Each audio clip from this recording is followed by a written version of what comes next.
नमस्कार दोस्तों, आज हम मिलवाते हैं आपको एक ऐसी शख्सियत से जिनका नाम है अजीत डोभाल, जिन्हें भारत का जेम्स बॉन्ड भी माना जाता है, जिनसे पाकिस्तान आज भी घबराता है। भारत की सरजमी पर कितने ही वीर योद्धा और विद्वान हुए, जिनकी परछाई आज भी कई लोगों में देखने को मिलती है। कौटिल्य की कूटनीति और विदुर की छाप याद है ना आपको?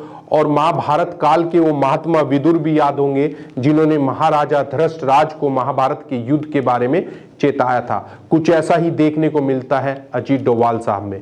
खामोशी हर मर्ज की दवा होती है, ये वो तकदीर है जो सजा होती है। ऐ दोस्त तुम मिट न जाना बंदगी में, इसलिए खामोशी बड़ी बेवफा होती है। इन लाइनों के जरिए डोभाल साहब अपने दुश्मनों को ये संदेश देना चाहते हैं कि हम खामोश तो हैं, हमें छेड़ो मत, और अगर छेड़ा है तो अब रोको मत। सबसे पहले जानते हैं उनके जीवन के बारे में, अजीत डोभाल साहब हैं कौन।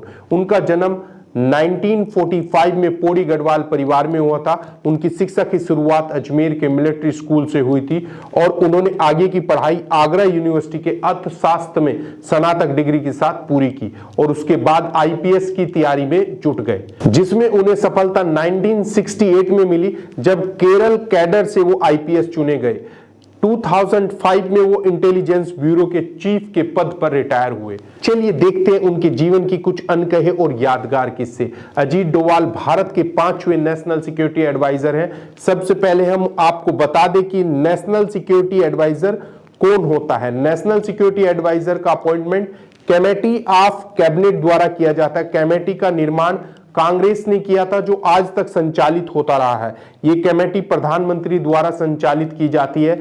यदि साधारण भाषा में माने तो ये प्रधानमंत्री का सारथी होता है। भारत के पहले नेशनल सिक्योरिटी एडवाइजर 1998 में ब्रजेश मिश्रा बने, जो प्रधानमंत्री अटल बिहारी वाजपेयी के अधीन कार्यरत थे। कुल मिलाकर भारत में अब तक 5 सिक्योरिटी एडवाइजर बन चुके हैं। अजीत डोभाल का कार्यकाल। अजीत डोभाल एक ऐसी शख्सियत हैं जिन्होंने न केवल इंदिरा गांधी के साथ काम किया, बल्कि प्रधानमंत्री मोदी के साथ भी काम किया। उनके कार्य की शुरुआत 1969 में हुई। कैरियर की शुरुआत में ही उन्हें कम उम्र में आईपीएस अधिकारी के तौर पर उम्दा सेवाओं के लिए पुलिस पद से नवाजा गया था। जैसे सन 1975 में उन्हें प्रेसिडेंट पुलिस मेडल अवार्ड दिया गया। ये अवार्ड आमतौर पर 14 साल की सेवा के लिए दिया जाता है, पर उन्हें 7 साल की सेवा के बाद ही मिल गया। भारत के तीसरे एनएसए अधिकारी एमके नारायण और अजीत डोभाल दोनों ही आईपीएस कैटेगरी के थे और केरला कैडर से चुने गए थे। याद करें वो समय 1969, जब पूर्वोत्तर राज्यों में लाल गेंडा नाम के अभियान को मिजोरम में चलाया जा रहा था, जिसे मिजो नेशनल फ्रंट ने बनाया था, और वो एक आतंकवादी गुट था जिसे हथियार पाकिस्तान से सप्लाई हो रहे थे। जब डोभाल साहब ने अपना तबादला स्वयं मिजोरम में कराया था, वहां पर हालात ऐसे थे कि भारतीय नागरिकों ने भारत सरकार के खिलाफ ही मोर्चा खोल रखा था। अजीत डोभाल ने सीक्रेट एजेंट बनकर उनके बीच काम किया और विद्रोहियों को ब्रेन वॉश किया ताकि वो शांति वार्ता के लिए मान जाएं, जिसके बाद 1972 में मिजोरम भारत का अभिन्न अंग बन गया। वही हालात उन्हें सिक्किम में देखने को मिले और 1975 में सिक्किम भी भारत का अभिन्न अंग बन गया। सबसे ज्यादा ख्याति उन्हें 1984 के ऑपरेशन ब्लू स्टार में बटोरी, जब रिक्शा वाला बनकर जर्नैल सिंह भिंडरेवाला की सारी खुफिया जानकारी सरकार को दी। उस समय जर्नैल को आईएसआई से पूरा समर्थन प्राप्त था।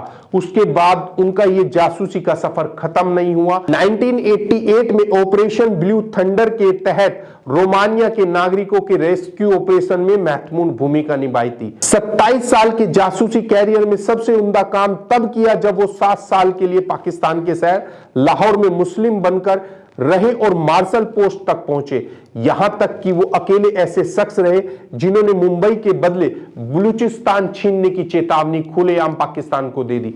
1991 में खालिस्तान लिबरेशन फ्रंट द्वारा रोमानिया राजदूत लिवाउ राडू को अगवा कर लिया गया था और उन्हें बचाने का प्लान भी अजीत डोभाल ने बनाया था। डोभाल ने अपने कैरियर के 33 साल नॉर्थ ईस्ट, पंजाब और जम्मू कश्मीर में खुफिया जासूस बनकर गुजारे।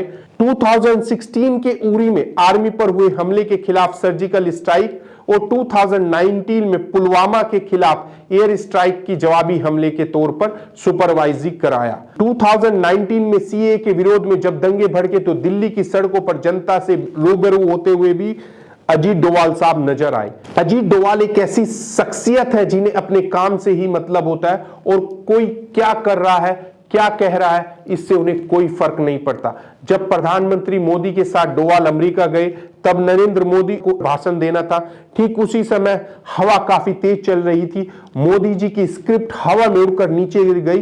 तब डोवाल ने फौरन खड़े होकर वो स्क्रिप्ट उठाई और प्रधानमंत्री मोदी को दी। ये उनका असाधारण होते हुए भी साधारण व्यक्तित्व की पहचान है। डोवाल को न सिर्फ कीर्ति चक्र बल्कि शांति काल के ग्लेट्रियो अवार्ड से सम्मानित किया गया।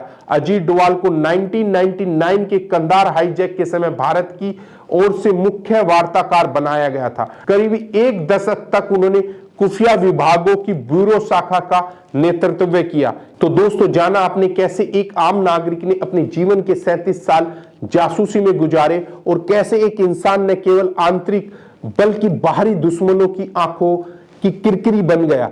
यही तो है अजीत डोवाल।